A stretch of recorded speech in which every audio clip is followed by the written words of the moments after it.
What is up, everyone? How are we doing today? It is Wednesday. Every Wednesday, 8 p.m., we're doing the same thing. We're going over the relevant market stats. We're covering what the local news here in the area, what's going on here today. And we're also going to take a look at any questions that you guys have. And I'm going to cover anything that you guys have any questions about. So, guys, as you know, one of the main things that's going on here in Florida is Hurricane Ian. It's a big deal. Initially, really, no one was really too worried about it, and now it's a Category 4 hurricane, which is not good. Pretty much anything over Category 3, under Category 4, most Floridians aren't worried. It's just another day. Just happens to be with a lot of rain. But Category 4, Category 5, that's where things start to get a little bit more serious, especially if you do live on the water. Definitely gets a little bit more serious for you, to where you can have issues with flooding and storm surge. So we'll see what happens here in northeastern Florida. It's projected to be here by Thursday afternoon, and where I've seen projections where it's going to go up pretty much through Orlando, through Daytona, which is about an hour south of us, hit water again, and then back up through like South Carolina. We'll see what happens if that, really, that's not what you want in an ideal situation, at least from my knowledge of hurricanes. When a hurricane does happen, you want it to hit land pretty much as soon as possible. And then once it hits land, the hurricane tends to lose a little bit of strength, which is what you want. But we're expecting definitely to get some heavy rains here. My grandma, she lives over on Anastasia Island, and they actually had an evacuation order for all of St. John's, or all of Anastasia Island. So my grandma is actually staying with me right now. She's in my office here, my studio, and so are her cats. So if you see some cats on this live stream, let me know in the comments below. But yeah, so people are being evacuated from the island. Most of her neighbors, they decided they were going to stay. They were like, hey, by the time it gets here, it's just going to be a bunch of rain. Where we feel we're comfortable. My grandma just didn't want to be alone, and I didn't want her to be alone. So I figured this was the best way to go. But as of right now, everything is good here. We're just getting a good bit of rain. And yeah, we'll see what happens. Hopefully next week I'm not coming to you guys crying saying it's awful, but I figured what I do is I'll cover that stuff, and we'll jump right into everything else. But yeah, hope you guys are doing safe and well out there. We are doing good here. Let's see here. Debbie, thank you so much. I appreciate it. We're staying inside. Problem is, I've seen people put like sod grass in a pool for their dog. My dog is a little pit bull, hates going out. Whenever it's sprinkling just a little bit, he'll hold it and he'll be whining. Then he sees a little bit of rain. He's like, no, we're going back inside. So I don't know what we're going to do for the next couple of days, but we'll see what happens. But I appreciate it, Debbie. Thank you so much for being here. But guys, how we do it every time, let me know where you're tuning in from. Are you watching from here in Florida? Are you looking to possibly move here, to Florida and wondering, what, is this hurricane situation going to make or break that decision for me? Let me know in the comments below where you're tuning in from. I'd really like to know. We got Love Nature here and from Virginia. So yeah, hope everything's going good for you guys up there. So far, so good down here. Just to give you an idea, it's not like too bad. I just actually went to go pick up a pizza for all of us. So it was kind of windy out there. Now, I will show this. Let me see if I have one thing. If you want to check something out, you can take a look. I think it's a pretty good resource. Is going to be the Teeny Martini Bar. So let's take a look here. You can always take a look at downtown St. Augustine, what's going on here. They have a live stream here at all times. So like, even if it's a beautiful day, you can check out the Teeny Martini Bar live stream over here, where this is looking north. That's that's the Lions Bridge over there. And you can see these fans, they're moving. They're not even turned on. So it's a little windy out here. We're so far so good. Now I have seen where the water has breached the wall over by Castillo de San Marcos.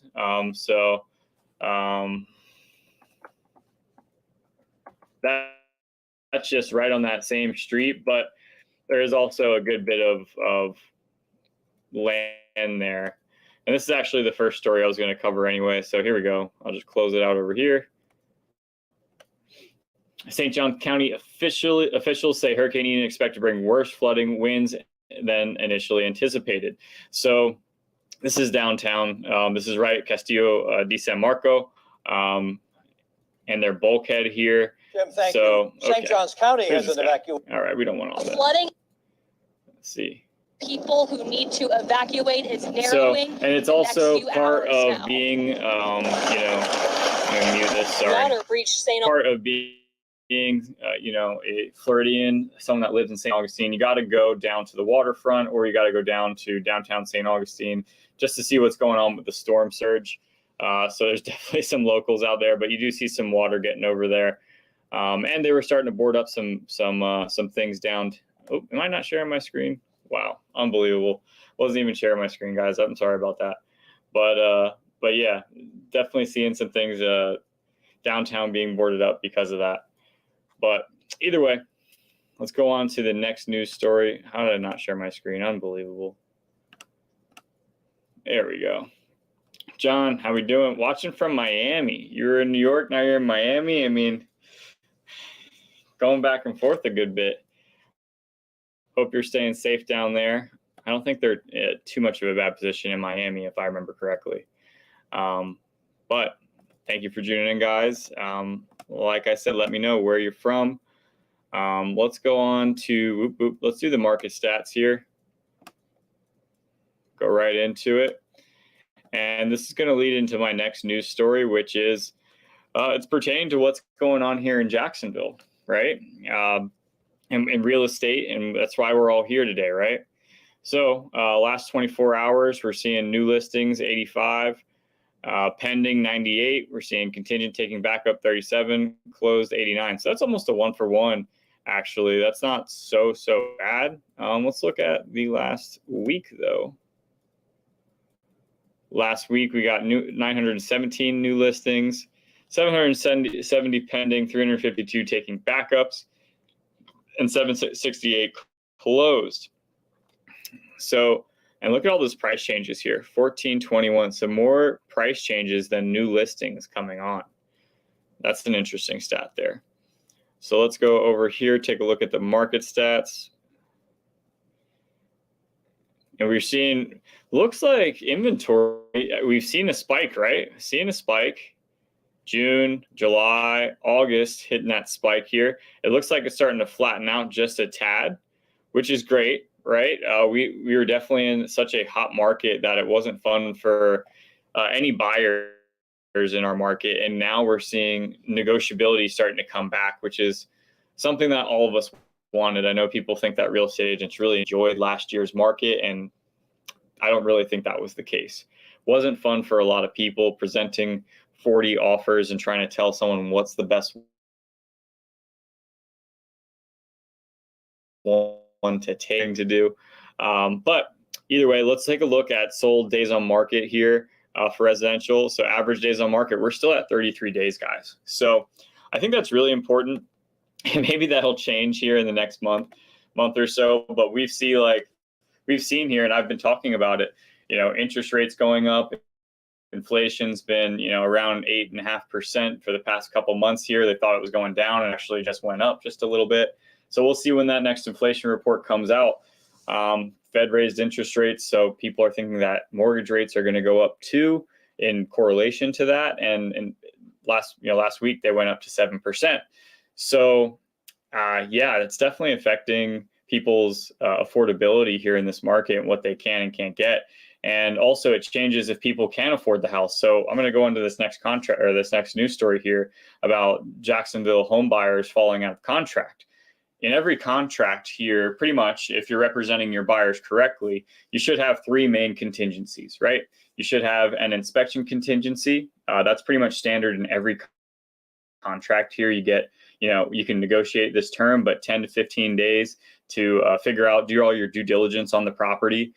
So say if you want to do a full inspection, you can do that. But say if you wanted to make sure you could Airbnb that property and figure out your numbers on that, you could also do that too. So within that time, you can leave for whatever reason. So you have your inspection contingency.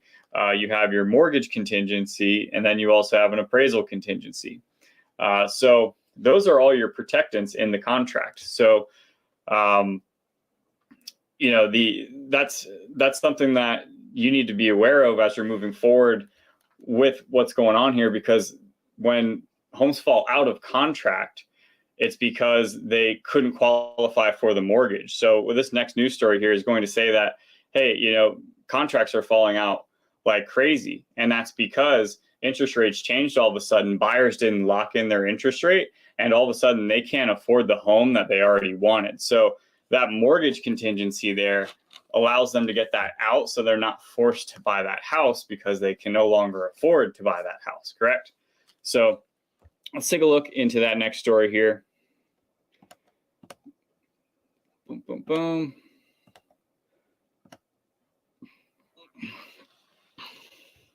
Oh my gosh, the ads on this, you pay for it and then the ads are huge. Jacksonville home buyers are backing out of deals as market cools. Dang, shout out to Coldwell Banker getting that advertisement. Jacksonville leads the nation in calling off home purchase agreements with more than 800 deals dashed in August. The surge in cancellation is being seen across the Sun Belt as hot markets are cooling off, giving buyers cold feet. The First Coast sales that were canceled equal about 26.1% of homes that went under contract in August, the highest percentage among large U.S. cities. Jacksonville is in the top 20 markets seeing home prices drop, according to a separate Redfin study, which show the average price per square foot falling by 7%. Okay. Nationally, about 15% of contracts were canceled last month. I think that's a pretty interesting statistic, right, guys? I mean, I've been sitting here covering everything about what's going on here in this market, and that one's saying that home prices are going down, right? Now, that's an interesting way to say it, because they say price per square foot went down 7%. So that's, I mean, if the average price per square foot is like $245, I mean, I don't know. Let me see. Let me just do the math here, just because I feel like that's an interesting way to say it. Let's say it's $245.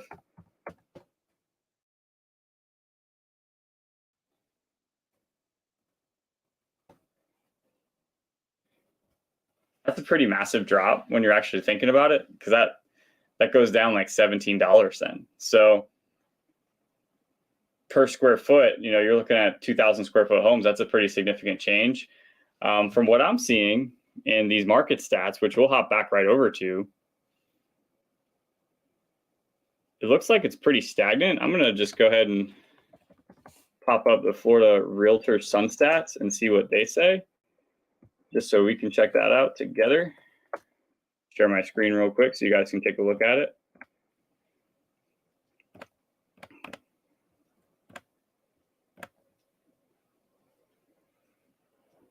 Okay, let's see here.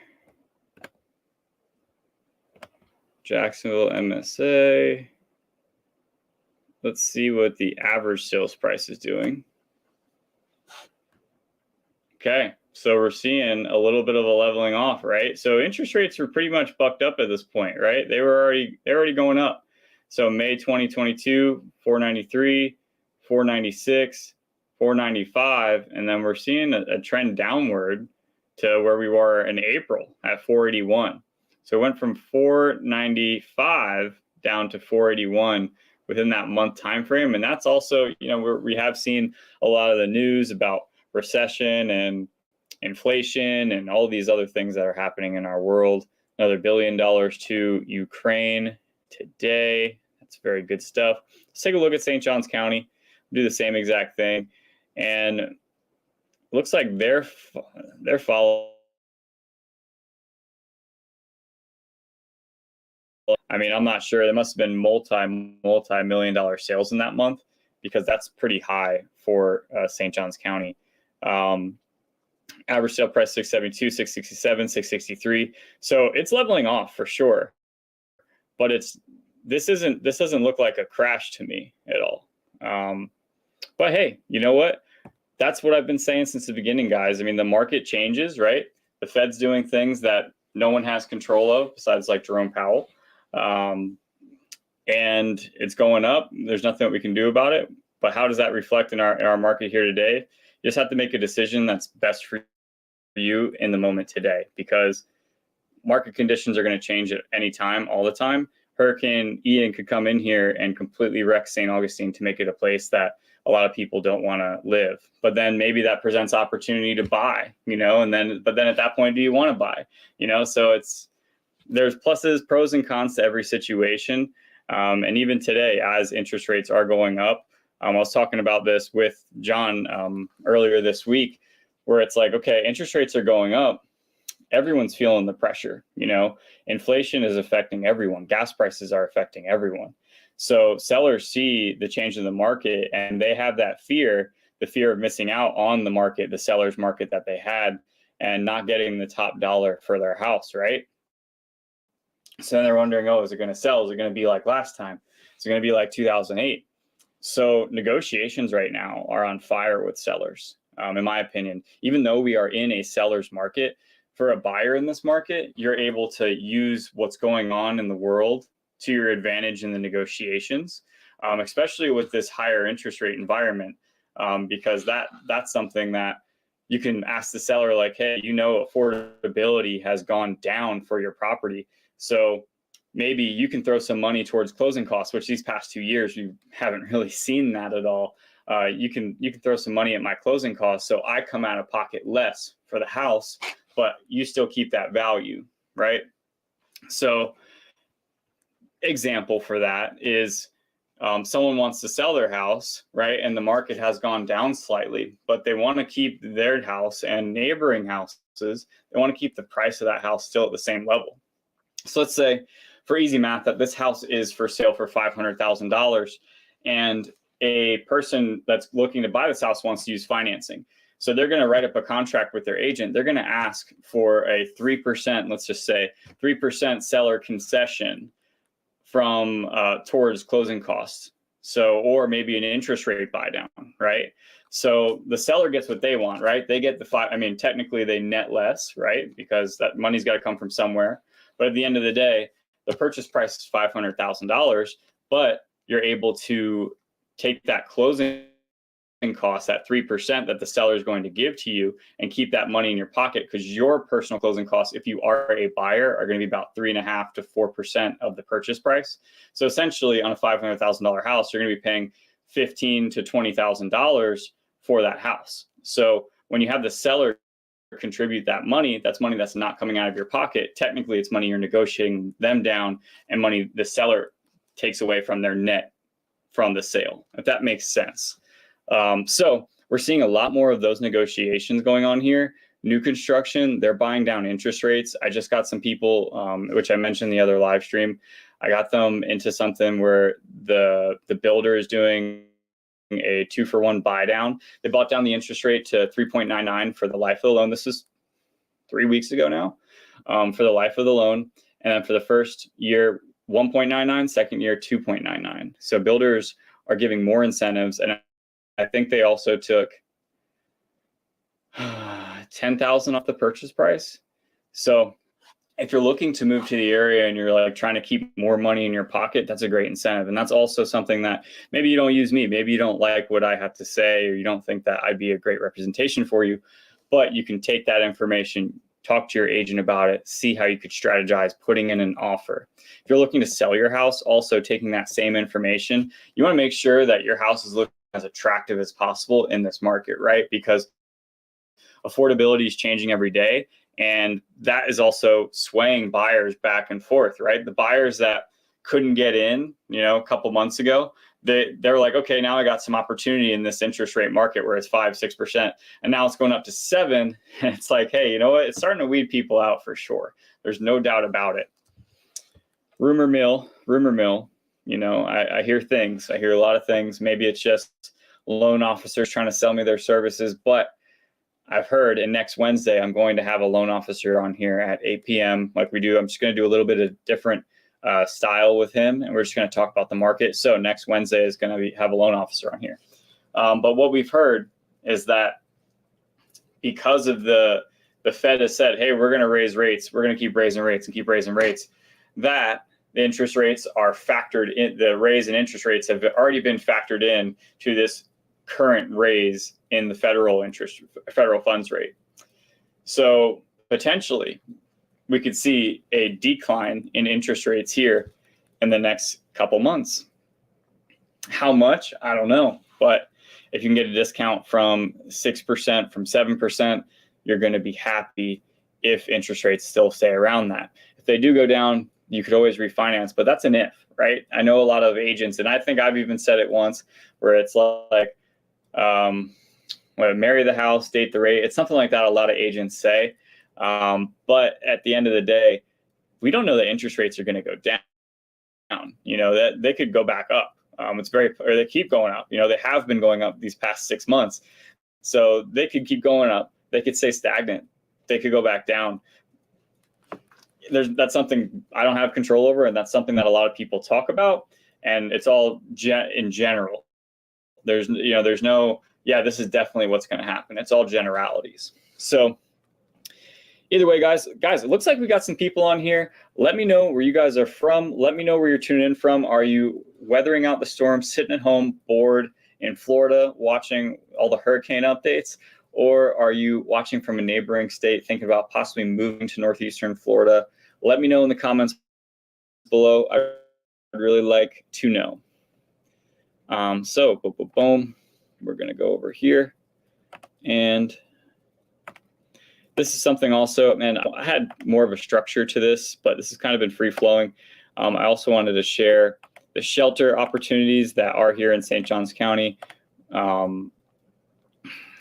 Pacetti Bay Middle School, Southwoods Elementary, Pedro Menendez High School, and they advise everyone to make sure you bring at least a 5-day supply of medications, insulin, and a cooler if you are diabetic, personal grooming and hygiene items, extra clothing, eyeglasses, books, magazine, cards, games, pillows, blankets, sheets, lawn chair, flashlight, batteries, and personal identification. Okay, so if you do need those resources, you can get that.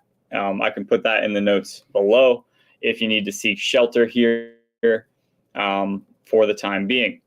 And that's also one thing. I know I'm definitely going off the rails here. This is really something that obviously it's a dark thing, but anytime something like this happens, you can look around, just go on St. Augustine's Facebook page, and you'll see someone who's got their truck loaded with sandbags, and they'll say, "Hey, does anyone need these? I loaded an extra 100 bags. And I can deliver them to you. You know, if you're in need, let me know. I'd like to be able to help you out." So there's people out there that are just being good Samaritans. Like if trees get knocked down on the road and stuff, you'll see people, just residents, taking their chainsaws out, clearing things up, getting on Facebook, asking the community, "Hey, do you guys know anyone that needs any help? I'm free today. I can go over and lend a hand." So though obviously these situations are super tragic, the sense of community definitely comes out, and love it. I love that part of it. So either way, that's just something I wanted to touch on. Let's see here. Now, in contrast, St. Johns County did evacuate their barrier islands. So essentially Anastasia Island, like Volano Beach, Ponte Vedra Beach. But to contrast it, no mandatory evacuations for Hurricane Ian, Jacksonville Mayor. So he says people that flooded in Hurricane Irma, you should probably leave, but nothing's mandatory at this point. Who knows? That could definitely change. If you flooded in the past in Irma, I've heard that you're probably going to flood at this point. And a lot of it also has to do with the tides as well. So tide goes in, tide goes out. If the tide comes in and the rain is really pumping, then that's where you're going to have some major flooding and some big issues, that's for sure. So, guys, let's see here. I don't have any comments. Don't have any questions. But I think I'm going to call it tonight, guys. Got 25 minutes on here. Here every Wednesday, 8 p.m. Next Wednesday, we're going to be doing a special Wednesday segment where I have my buddy Kane here. We're going to cover all your questions about what's going on in the mortgage world world, what he's forecasting, what potentially could happen with interest rates, and how that's affecting the real estate market here today. So I'm really looking forward to getting that conversation on here for you guys, providing some value. We're going to be doing a live stream session. So if we can get some questions on there, would love to have some questions. I'll probably line some up just so I'm not at the end of the video asking you guys. But if you do have any mortgage questions, leave them here and I'll make sure they get answered on the next video next Wednesday at 8 p.m. And then also keep on the lookout because I'm going to start doing a Florida report. So it's going to be me, realtors like myself who are active on the video marketing space, the YouTube space, talking about their individual market, what's happening there, and what's the actual real data and news versus what is being sold, the clickbait, what all these reporters do because it's their jobs to get clicks, to get people reading, to get people watching. And that's what I do, why I make funny faces on my thumbnails. So we're just making sure we want to get the data out there for anyone looking to move so they have a valuable resource for information to make an educated decision. Guys, I'm here every Wednesday at 8 p.m. doing this kind of stuff. So Wednesday, 8 p.m., we're doing a live stream covering the relevant market stats. We're covering the news and we're doing question and answer. Until next time, guys, I hope you stay safe. You are in Florida if you're anywhere else. But stay safe, guys. Have a good one.